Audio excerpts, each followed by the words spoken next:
The aroma of freshly baked bread filled my kitchen at 4 a.m., just like every morning for the past 5 years. While most of Boston's financial district still slept, I was already elbow-deep in dough, preparing for another day at Sweet Success Bakery. The irony of the name wasn't lost on me. My family had mockingly suggested it when I first opened, certain I would fail within months. I'm Rose Hamilton, the youngest daughter of the Hamilton family, once one of Boston's most prominent business dynasties. I say once because at this very moment, Hamilton Enterprises was facing bankruptcy, and my family's empire was crumbling. Not that they knew I was aware of their financial troubles. They'd stopped speaking to me years ago when I chose baking over banking. The industrial mixer hummed steadily as I prepared another batch of croissant dough. My assistant manager, Lisa, would arrive in an hour, followed by the rest of my staff. My little bakery now employed 30 people across 3 locations. Though my family didn't know that either, they still pictured me in a tiny storefront, playing at being a business owner while they ran their real company. My phone buzzed, an email from James Chen, my financial advisor. Confidential. Hamilton Enterprises stock dropped another 15% yesterday. They'll have to declare bankruptcy by end of week, unless they find a buyer. Shall we proceed as discussed? I smiled, remembering the last family dinner I'd attended 5 years ago. It was the night I announced I was leaving my position as junior financial analyst at Hamilton Enterprises to open a bakery. A bakery. My older sister Catherine had laughed, nearly choking on her wine. What a waste of your business degree. Really, Rose? My father sighed, looking disappointed as usual. This is beneath you, beneath this family. My mother simply shook her head, while my brother Alexander, the CEO of Hamilton Enterprises, smirked. Well, when your little hobby fails, don't come crying to us for a job. I had walked out that night and never looked back. What they didn't know was that I'd seen the warning signs even then. Questionable accounting practices, risky investments, Alexander's increasing desperation to maintain the appearance of success. I had tried to warn them, but who would listen to the baby of the family who just wanted to bake cookies? So I had quietly built my own empire while theirs began to crack. Sweet Success wasn't just a bakery. It was the flagship of Sweet Success Enterprises, a corporation that now included a wholesale business supplying high-end restaurants, a cooking school, and a line of specialty baking ingredients sold in stores across New England. Last year's revenue, $22 million. But on paper, everything was hidden under shell companies and different names. To the world, and my family, I was just the owner of a modest bakery chain. The bell above the back door chimed as Lisa arrived. Morning, boss. Ready for another busy day? I wiped flour from my hands and checked my phone one more time. Another email, this one from my lawyer.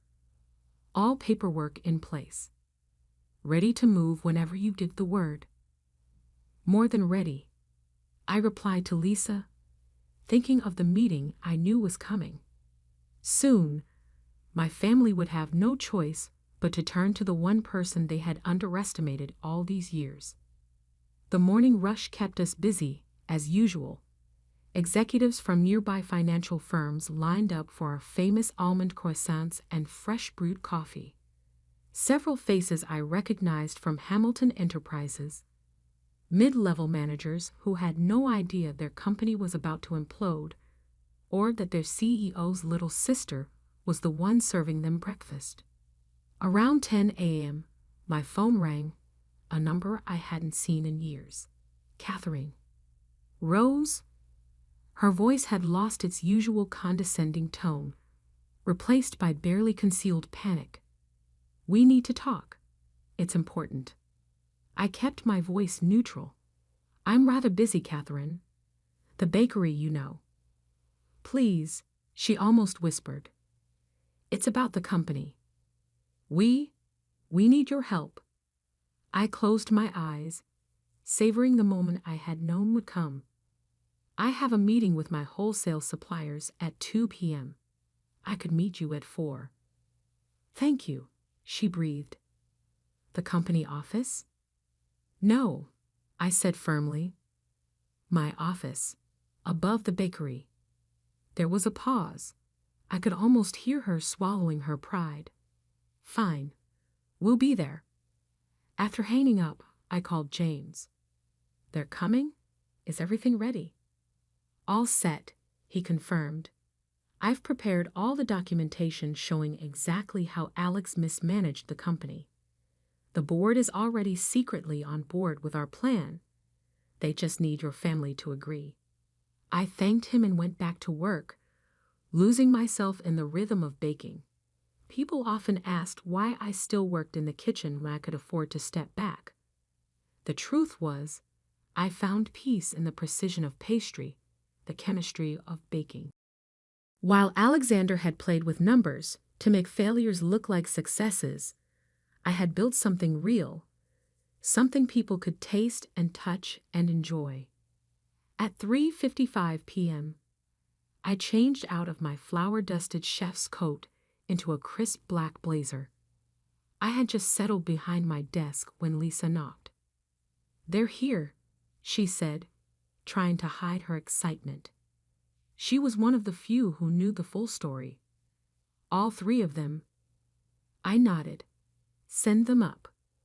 Catherine entered first, her designer heels clicking on the hardwood floor. She looked thinner than I remembered, stress evident in the lines around her eyes. Alexander followed, his once immaculate suit slightly rumpled, his confident stride replaced by a nervous shuffle. My father came last, and my heart clenched. He had aged decades in 5 years. They took in my office with poorly concealed surprise. The space was professional, elegant even, with large windows overlooking the financial district. Framed magazine articles hung on one wall. Sweet Success, Boston's rising star in artisanal baking, innovation in traditional pastry, 30 under 30, food entrepreneurs. I wondered if they'd ever bothered to read any of them. Thank you for meeting with us, Catherine began, clearly appointed as spokesperson. We need your signature. I raised an eyebrow. My signature? Alexander exploded. Don't play dumb, Rose. You still own 15% of Hamilton Enterprises. We need all shareholders to agree to the sale, or everything is lost. I leaned back in my chair. The sale to Global Dynamics? For pennies on the dollar? The same sale that would leave all our employees without severance, our suppliers unpaid, and our family name in ruins? They stared at me. How did you? Catherine started. No, I finished.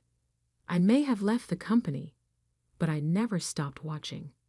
I saw every mistake, every bad decision, every time Alexander cooked the books to hide his failures. Alexander lunged forward. You have no proof. I opened my desk drawer and pulled out a thick folder. Actually, I have every proof. Every document, every questionable transaction, every risky investment that brought us to this point. I met my father's eyes. I tried to warn you 5 years ago, but you wouldn't listen to the daughter who just wanted to bake cookies. The room fell silent except for the distant hum of traffic below. Through the window, I could see the Hamilton Enterprises building towering over the city. By this time tomorrow, it might have a new owner. What do you want? My father finally asked, his voice heady with defeat. I stood up slowly. I want to save the company, save the jobs, save our family's legacy. I pressed a button on my phone. James, please come in. The door opened, and James entered with another folder. My family's eyes widened as they recognized one of Boston's top financial advisors. But to do that, I continued, things will have to change, starting with the management. Alexander's face turned red. You can't. I can. I cut him off. Because right now, I'm the only one who can save Hamilton Enterprises from complete collapse. The only question is, I smiled, thinking of all the times they had dismissed me, mocked me, underestimated me. Are you ready to listen to the little sister who just bakes cookies? Catherine was the first to recover from the shock. What exactly are you suggesting, Rose? She asked, her lawyer's mind already calculating angles and possibilities. I gestured to James, who began distributing documents to my stunned family members. Sweet Success Enterprises, he explained, is prepared to purchase a controlling interest in Hamilton Enterprises. The offer is significantly higher than Global Dynamics and includes provisions to protect all current employees and suppliers. Alexander flipped through the papers, his face growing redder with each page. Sweet Success Enterprises? This bakery? He laughed, but there was a note of hysteria in it. You can't be serious. Actually, I pressed a button on my laptop, turning the wall-mounted screen on to display a corporate overview. Sweet Success Enterprises is a privately held corporation with annual revenue of $22 million, zero debt, and significant cash reserves. We own 3 retail locations, a wholesale division supplying 122 restaurants across New England, a culinary education center, and a specialty ingredients brand sold in over 500 stores. My father's hands trembled as he studied the financials. How? When did you build all this? While you were busy mocking my little bakery, I said quietly. I was building an empire. One customer, one product, one location at a time. No shortcuts, no cooked books, no risky investments. Just honest work and genuine growth.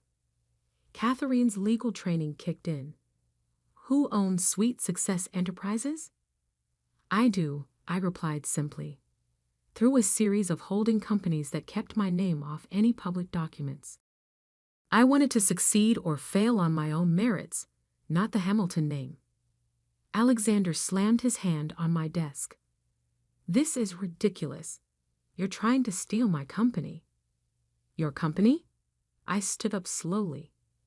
The company you drove into the ground. The company where 300 people might lose their jobs because of your mismanagement? That company?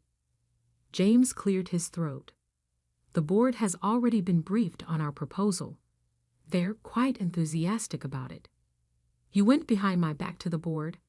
Alexander's face turned purple. No, Alex.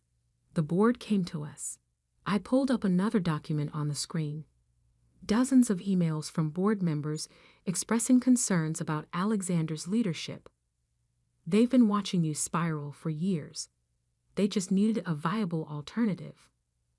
My father, silent until now, finally spoke. What are your terms? I sat back down, folding my hands on my desk. Sweet Success Enterprises will purchase a 60% stake in Hamilton Enterprises at $42 per share, more than double what Global Dynamics offered. All current employees keep their jobs, all supplier contracts are honored, and the Hamilton name stays on the building. And what about us? Catherine asked. You and Dad can keep your current positions with some oversight.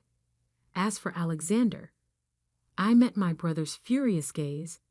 He resigns, effective immediately, with a generous severance package and agreement to never serve as an officer in any Hamilton company again.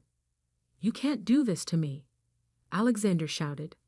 I'm the CEO, the eldest son. Being born first doesn't make you a good leader, Alex. I said firmly.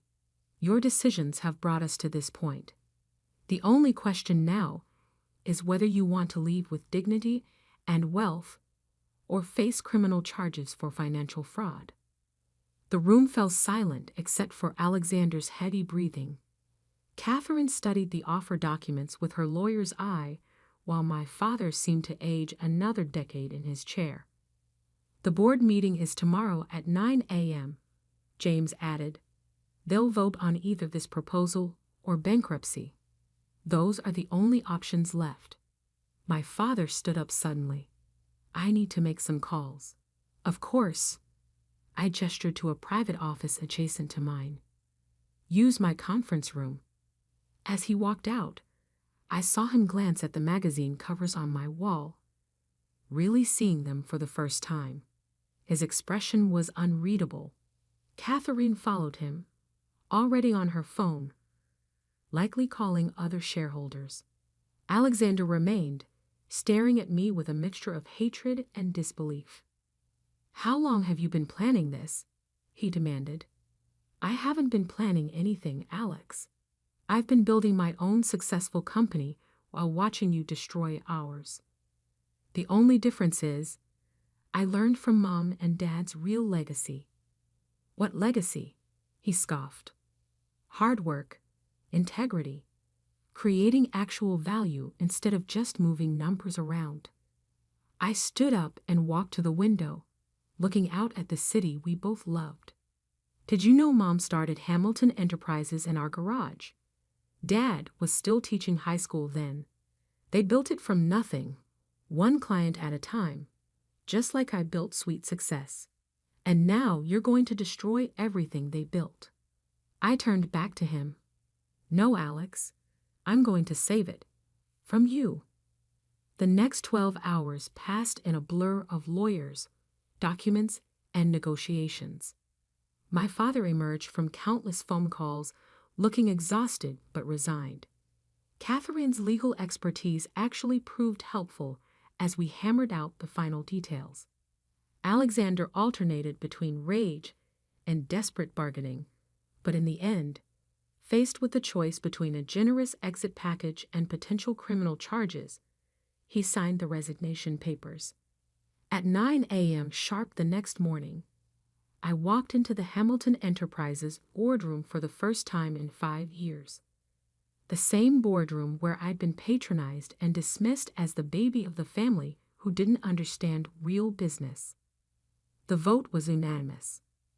By 10 a.m., the press release went out. Hamilton Enterprises announces merger with Sweet Success Enterprises. The business world was shocked to learn that the humble bakery chain was actually the parent company of a highly successful private corporation, and that the youngest Hamilton had secretly become one of Boston's most successful entrepreneurs. CNBC ran the headline, Cookie Queen Saves Family Empire. Bloomberg went with Sweet Success, How a Bakery Bought a Banking Giant. The Wall Street Journal's was my favorite. Rising Doe. Hamilton Scion transforms from black sheep to white knight. The following weeks were intense. I split my time between Sweet Success and Hamilton Enterprises, working to stabilize the company while maintaining the standards of excellence at my bakeries. I hired Alex a replacement, a seasoned CEO with a proven track record of ethical leadership, and began the process of unwinding his riskier ventures. Catherine proved surprisingly adaptable, throwing herself into learning about Sweet Success's operations with the same intensity she'd once applied to corporate law. My father mostly kept to himself, though I occasionally caught him watching me with an expression that looked almost like pride. 1 month after the takeover, I arrived at my original bakery location at my usual time, 4 a.m. Some habits don't change, even when you're running 2 companies. I needed the peace of those early morning hours, the simple pleasure of creating something with my own hands. I was elbow deep in bread dough when I heard the door open. Turning, I found my father standing awkwardly in the kitchen, looking out of place in his expensive suit. "Dad, what are you doing here so early?" He stepped forward, inhaling deeply. "It smells like Mom's kitchen," he said softly. "Remember how she used to bake every Sunday?" I nodded, unexpected tears pricking my eyes. Mom had died when I was in college, before I discovered my passion for baking.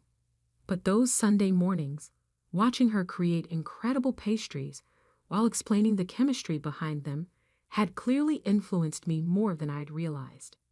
"I never told you," Dad continued, "but she always said you were just like her. She saw something in you, a blend of creativity and business sense that reminded her of herself."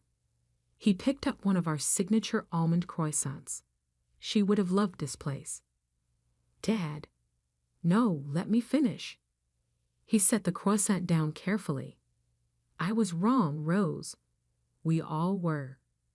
We were so focused on maintaining the appearance of success that we forgot what real success looks like." He gestured around the busy kitchen. "This is real.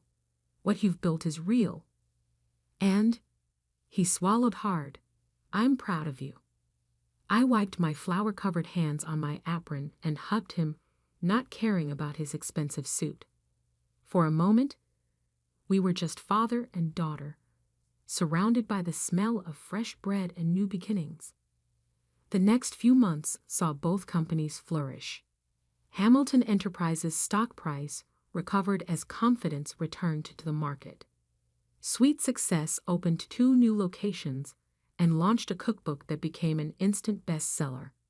Catherine now runs our legal department, bringing her expertise to bear protecting both companies' interests. My father serves as an advisor, though he's mostly retired, focusing on teaching business ethics at local colleges. A ironic twist that's not lost on anyone. Alexander? Last I heard, he moved to Florida and opened a jet ski rental company. Some people never learn. As for me, I still start every day in the kitchen at 4 a.m., even though I could afford to never work another day in my life. Because success isn't just about money or power or proving people wrong. It's about staying true to yourself, building something real, and remembering where you came from. Every morning, as I knead dough and check the ovens, I think about how far I've come from that family dinner 5 years ago. The little bakery they mocked has become the foundation of an empire, but more importantly, it's become a testament to the power of believing in yourself, even when no one else does. The original recipe for our signature almond croissants hangs framed in my office now, right next to the merger documents that saved Hamilton Enterprises. 2 different kinds of success, both equally sweet. Last week, a young woman came into the bakery, clearly nervous. She told me she was leaving her corporate job to open a small cafe, and her family thought she was crazy. Could I give her any advice? I smiled, thinking of all the twists and turns that had brought me to this moment. "Follow your passion," I told her, "but never forget your business sense.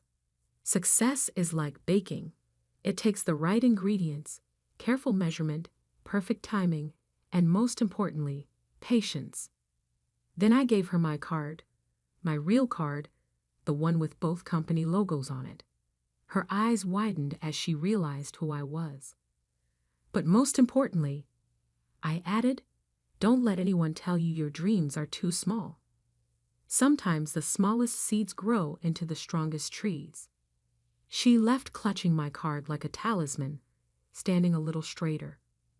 I watched her go, remembering another young woman who once dared to believe she could build something meaningful, one cookie at a time.